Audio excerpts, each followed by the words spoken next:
E aí, pessoal, tudo bem? Prontos para mais um mergulho profundo na história? Preparada. Hoje vamos desvendar os mistérios por trás da independência do Brasil em 1922. Uhum. Já avisem, preparem-se para reviravoltas, personagens cativantes e aquela boa dose de Ice no ar. Afinal, a gente já está falando de um Brasil gigante, com uma população super diversa, prestes a romper com Portugal depois de séculos. E com certeza não foi um processo simples, né? Nem um pouco.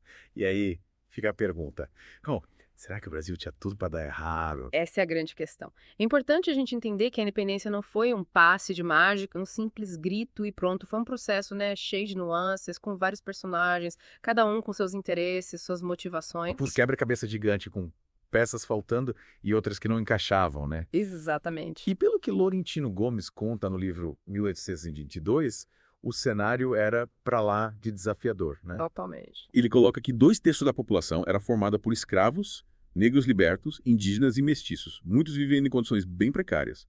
Para completar, 90% da população era analfabeta, e a elite, mesmo com dinheiro, era em grande parte ignorante.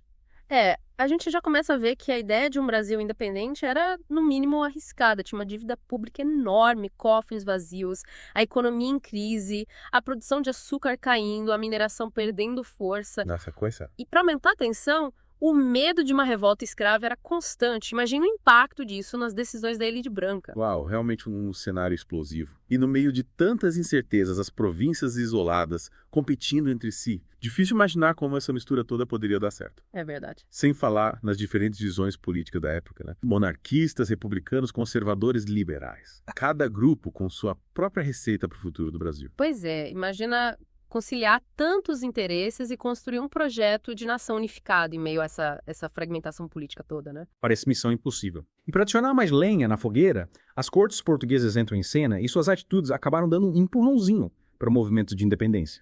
Pode explicar melhor essa parte. Claro! A Revolução Liberal do Porto, em 1820, chegou ao Brasil com áreas de mudança, né?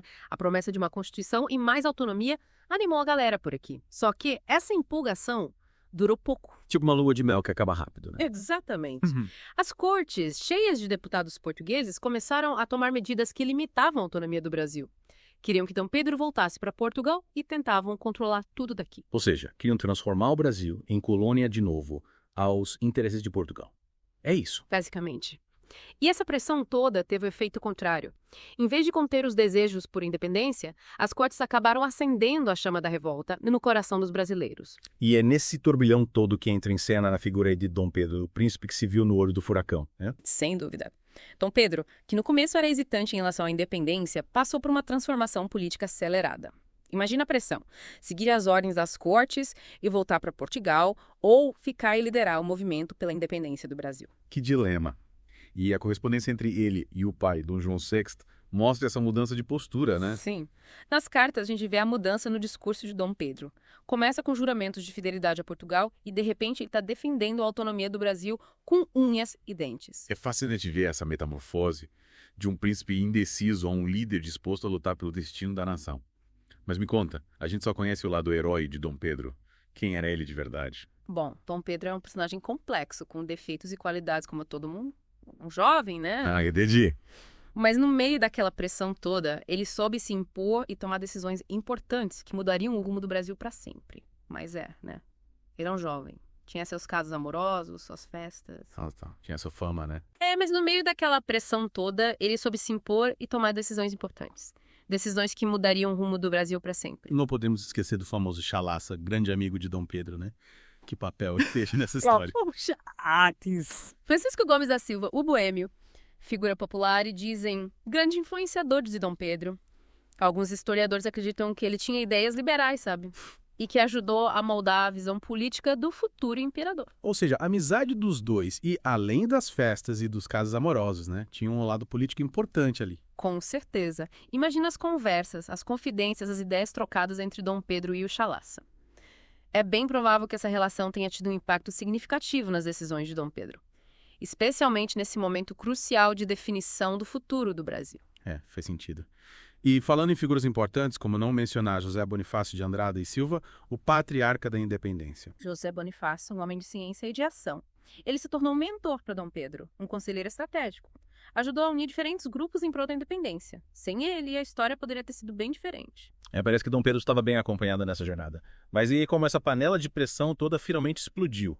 Como o Brasil chegou à guerra pela independência? A tensão entre brasileiros e portugueses foi crescendo. Até que, a panela de pressão explodiu de vez. A violência tomou conta das ruas, com ataques e retaliações de ambos os lados. E essa guerra não era só por território, né? Era uma luta por identidade, por mostrar para o mundo que o Brasil era uma nação independente e que merecia ser respeitada. Com certeza.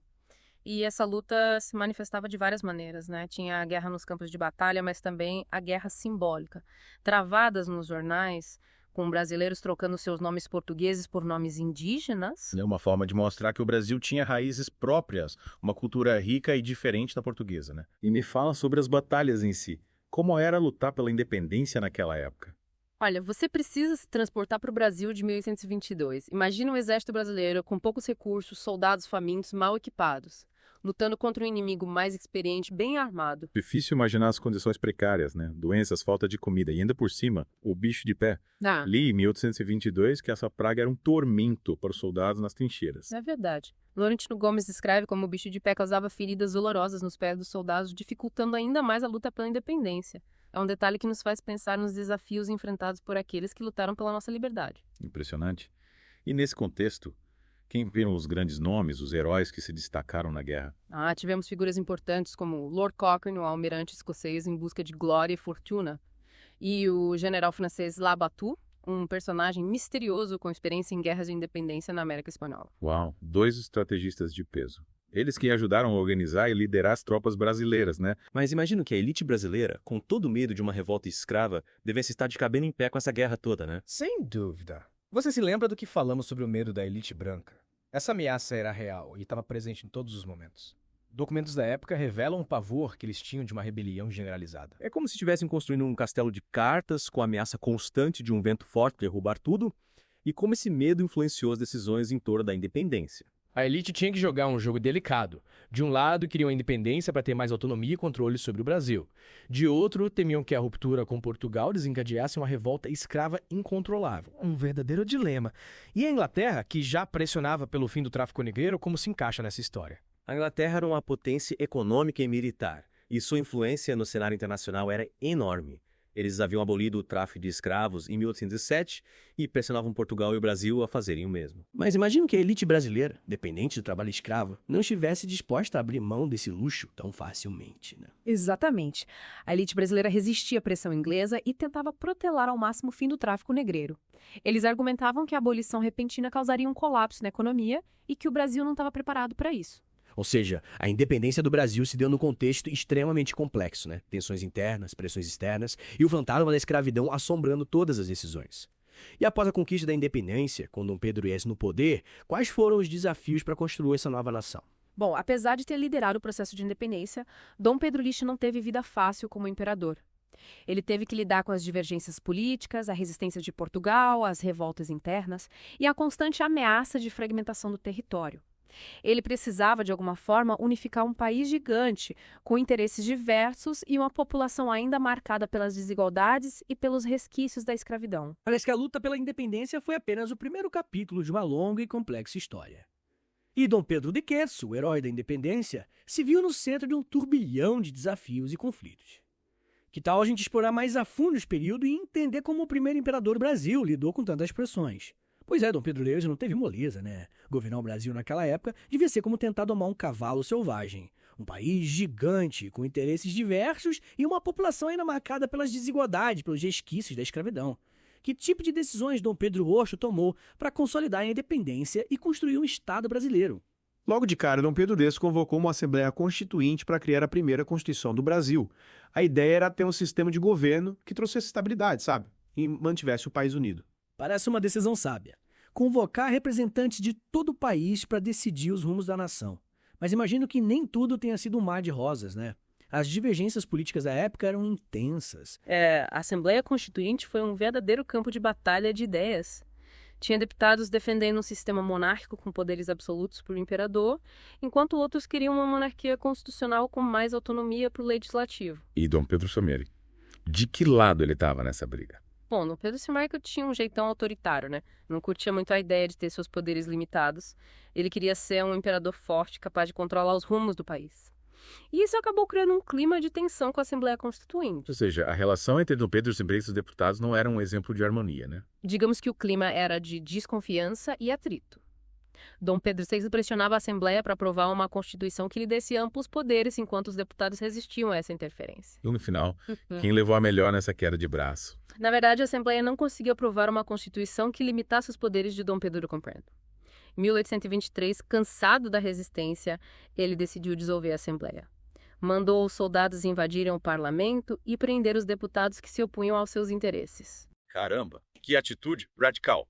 Dom Pedro IX mostrou que não estava para brincadeira. E o que aconteceu com os deputados presos? Alguns foram deportados, outros perseguidos e obrigados a se exilar. Entre eles estavam os irmãos Andrada. José Bonifácio e seus irmãos, Martim Francisco e Antônio Carlos, que, veja só, tinham sido aliados de Dom Pedro Termas na luta pela independência. Que ironia do destino, né? Os casos que ajudaram Dom Pedro VI a chegar ao trono acabaram sendo vítimas do seu autoritarismo. E depois de dissolver a Assembleia, o que ele fez? Ele nomeou um Conselho de Estado formado por seus aliados e, em 1824, outorgou a primeira Constituição do Brasil. Essa Constituição, apelidada de Constituição da Mandioca, estabelecia um sistema monárquico hereditário e concentrava o poder nas mãos do imperador. Ou seja, mesmo tendo convocado uma Assembleia Constituinte, Dom Pedro VI acabou impondo sua própria Constituição. E como essa Constituição foi recebida pela galera? A Constituição de 1824 gerou muita controvérsia. Muitos brasileiros a viam como autoritária e centralizadora, pois limitava a autonomia das províncias e concentrava o poder nas mãos da elite ligada ao imperador. E essa insatisfação com o governo de Dom Pedro VI teve alguma consequência. Sim, várias revoltas e movimentos desafiaram o autoritarismo de Dom Pedro V. Uma das mais importantes foi a Confederação do Equador, que estourou em Pernambuco em 1824. A Confederação do Equador, né? Um movimento que buscava a criação de uma república independente no Nordeste, inspirada nos Estados Unidos. Mas e aí? Eles conseguiram derrubar o imperador. Não, a Confederação do Equador foi duramente reprimida pelas tropas de Dom Pedro VI. Os líderes do movimento foram presos, executados ou forçados ao exílio. Frei Caneca, um dos principais líderes, foi fuzilado em 1825. Uma história triste que mostra a violência e repressão que marcaram os primeiros anos do Império. E além dos problemas aqui dentro, Dom Pedro VI também teve que lidar com questões lá fora. Sim, a sucessão do trono português se tornou um problemão para ele. Em 1826, com a morte do seu pai, Dom João VI, Dom Pedro Seneno herdou a coroa portuguesa. Mas governar o Brasil e Portugal ao mesmo tempo era uma missão impossível. Imagina o dilema. Dividido entre duas nações, duas coroas. Que decisão ele tomou? Em 1826, Dom Pedro VI abdicou do trono português em favor da sua filha, Maria da Glória. Ele esperava, com isso, acalmar os ânimos em Portugal e focar no governo do Brasil. Só que essa decisão não agradou todo mundo por lá e acabou dando início a uma guerra civil em Portugal. Ou seja, a abdicação não resolveu o problema da sucessão, apenas o transferiu para o campo de batalha. E como isso afetou o governo dele aqui? A guerra civil em Portugal desgastou a imagem de Dom Pedro Feno do Brasil. Ele era acusado de se meter nos assuntos portugueses e de dar pouca atenção aos problemas brasileiros. Além disso, a crise econômica piorava, aumentando a insatisfação da população. E no meio de toda essa confusão, a vida pessoal de Dom Pedro Freire também contribuiu para sua queda, né? O romance dele com a Marquesa de Santos causou escândalos e arranhou sua imagem pública. O caso com a Marquesa de Santos era público e notório, gerava críticas e desaprovação. A imprensa não perdoava e a população se sentia ultrajada. Domitila, como ela lidava com toda essa pressão? Domitila era uma mulher forte e decidida, não se deixava abalar pelas críticas. Ela se impunha na corte e fazia questão de mostrar sua influência sobre Dom Pedro VI. Mas a presença dela acabou contribuindo para a instabilidade política e para o desgaste da popularidade do imperador. E como termina a história de Dom Pedro Ten no Brasil? Em 1831, pressionado pelas crises, Dom Pedro Tenzes abdicou do trono brasileiro em favor de seu filho, Pedro de Alcântara, que tinha apenas 5 anos. Que final melancólico para o herói da independência, né? De líder aclamado imperador deposto, obrigado a abandonar o país que ajudou a libertar. E para onde ele foi? Ele voltou para Portugal para lutar pelos direitos da sua filha, Maria da Glória, ao trono português.